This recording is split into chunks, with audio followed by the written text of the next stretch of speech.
Hey, welcome back to the Renewed Homestead, my friends. I'm Ben, and today we are getting another fix of my latest addiction. It's coming at you.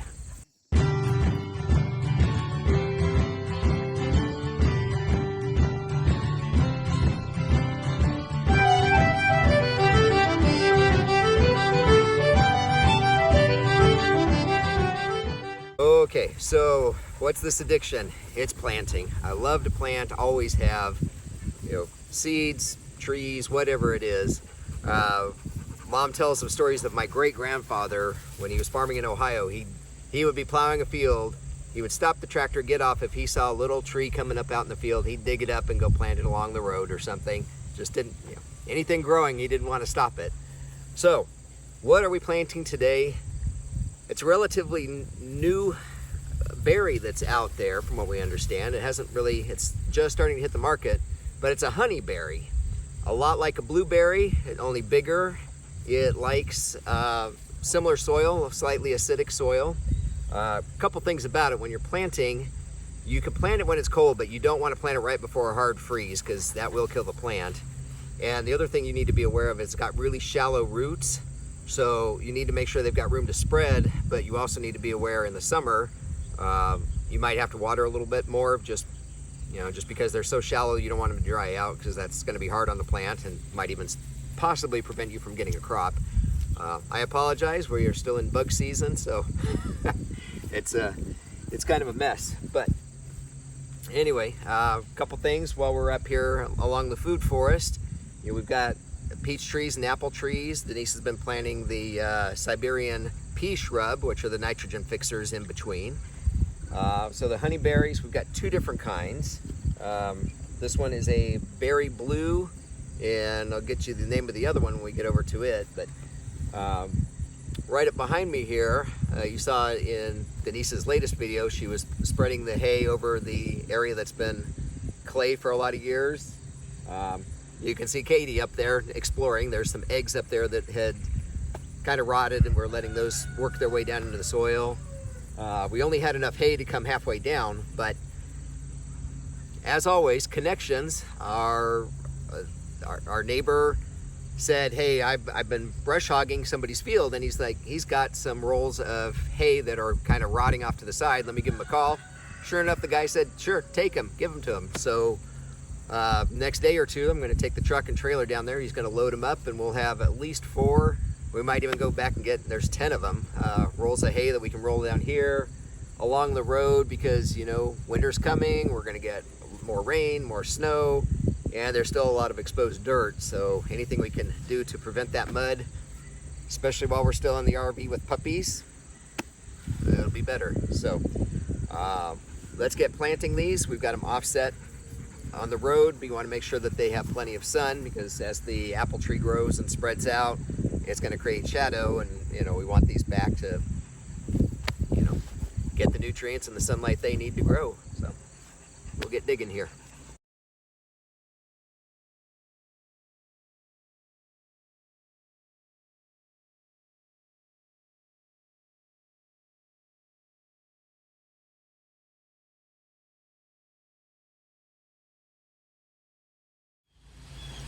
All right, we've got the hole dug. Bugs are back. We're taking the grass from the top and putting it face down because it's already pulled in that nitrogen, and it's good vitamins and stuff for the plant, minerals, all that. But it's face down so it doesn't grow up around the roots. It'll just mulch down, compost in the hole with the plant. I see some worms in here, which is always a good sign. And so, all right, we're gonna get the plant in next. We'll loosen up these roots at the bottom so they know they're no longer stuck in the pot and can start growing. A little bit more here.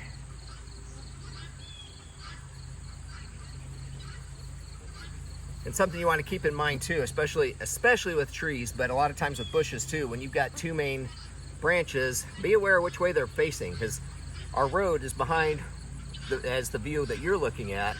We don't want branches growing that way because then we're going to be constantly trimming them off. We want these to go follow the road line. So I'm going to do that. like I said, we've never grown these, so that might be pointless, but at least with trees especially, you want to make sure you do that, because the less, sorry, silly bugs, the less pruning you have to do, the more growth it can put in. So I think I might be a little bit high on this. Yeah, I'm gonna have to take a little bit of dirt out before we get to filling it in. Which means I gotta pull the grass out again.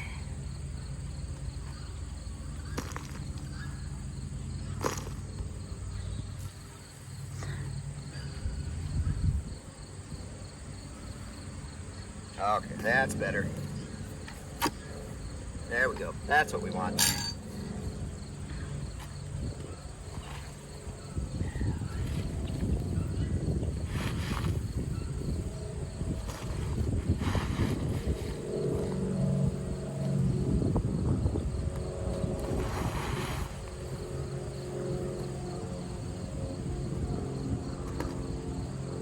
Now this will soak down. We're going to be putting 2 to 3 inches of compost or mulch. In our case, we've got compost available. And before we do that, we're going to add something to it.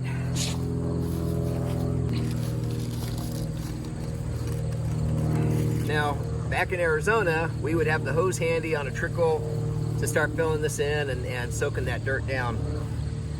Where we're at, we don't have to worry about that right now. We're in western North Carolina, and in the next couple of hours, we're supposed to get some more rain. You can probably tell from the cloud shadows going around us. But what we're going to put in here are some daffodils. Deer don't like daffodils, so anything we can do pest control naturally, we're going to do it. Plus, we want this to be pretty. We want flowers growing through here. We'll have all kinds of things. We'll probably have some marigolds in here as well, because those also deter deer. So, but this is a daffodil and tulip combo pack. So we're going to plant one of each. I'm assuming one of each. They look different, but it doesn't tell you which is which. So I'm pretty sure these are the daffodil, but we're going to put one of each in.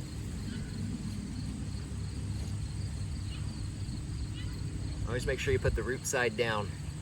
It should point up any bulb you're planting. That goes for onions as well, since they are a bulb.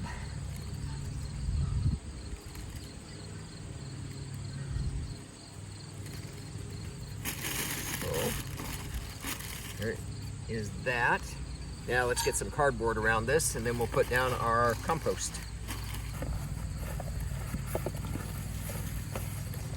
Alright, if you have not watched our previous videos, we're putting cardboard around this because, one, it will suppress the grass, so we don't have that moving in on our plant. But we will, Loki's going to lay right in the picture for us. Loki, come here. Anyway, so we'll come along. We're going to put the mulch around the plant itself, but we are going to go get a load of wood chips and cover the cardboard. That will help it break down, and it will bring worms in, and we've seen it down below. Within a few months, this cardboard is just breaking down to where you can't even, you can tell it's cardboard, but if you start pulling on it, it just flakes away. It's becoming part of nature again. So not only that, but it keeps it out of the landfills. So, what do you think, Loki? He says it's hot. It's not hot. All right, let's get our compost on this.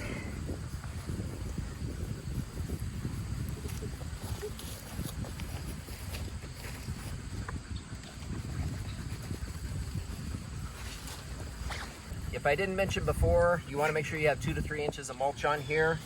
We got to protect those roots because we do get freezes here, and you know, really, in most cases, more is better because it's just more nutrients going back in.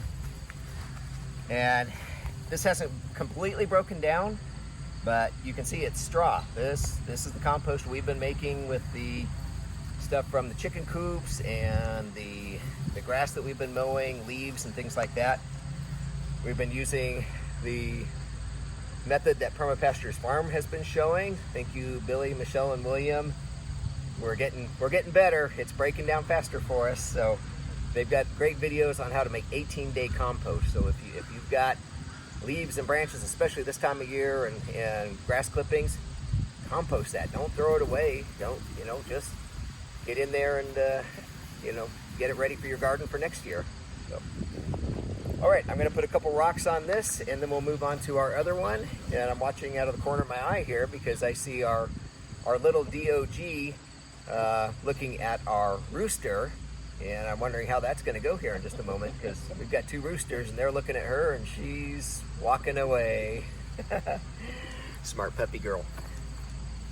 So, all right.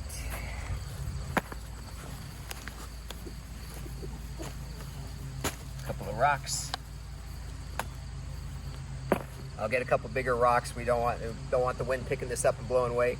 That rain hits us like we're supposed to, it'll help wet it down and hold it in place too. But if we get wind beforehand, it's going to try to take off. So, all right, let's move on down the food forest, get that other honeyberry planted. Oh, thank you, Katie. Lovely introduction. All right, we're up at the other honeyberry, and this one is missing its tag. All right, we will have to look up what the other one was because I don't know what happened to its tag, but we'll put that in the video so you know. But we got two different kinds intentionally so they can help pollinate each other. But we also learned these can live decades, like 30 years if you take care of them. And with any plant that I buy, I look to see how easy it is to propagate. And these things, cuttings, stick them in water and they will grow roots so you can share with your friends and neighbors. And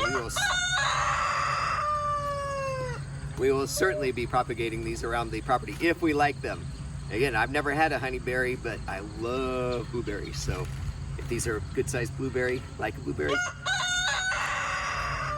I'm looking forward to it.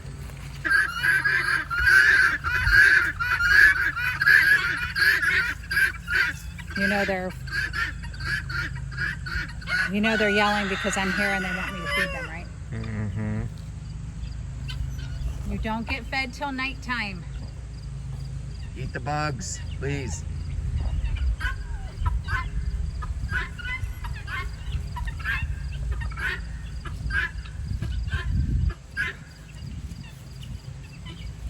Mama and her babies. All right, we found the tag. This is a Happy Giant honeyberry. So we've got it in, we've got our bulbs in with it, cardboard around it. Just need to get down and get that mulch. But I don't know if you can see, Decker dog loves comfrey. And that stuff's good for them, so we gave him some, and that's as he chokes on it. Anyway, it's good for them, it's good for all the animals. The chickens like it, and apparently Decker likes it too. But okay, so we're gonna show you some footage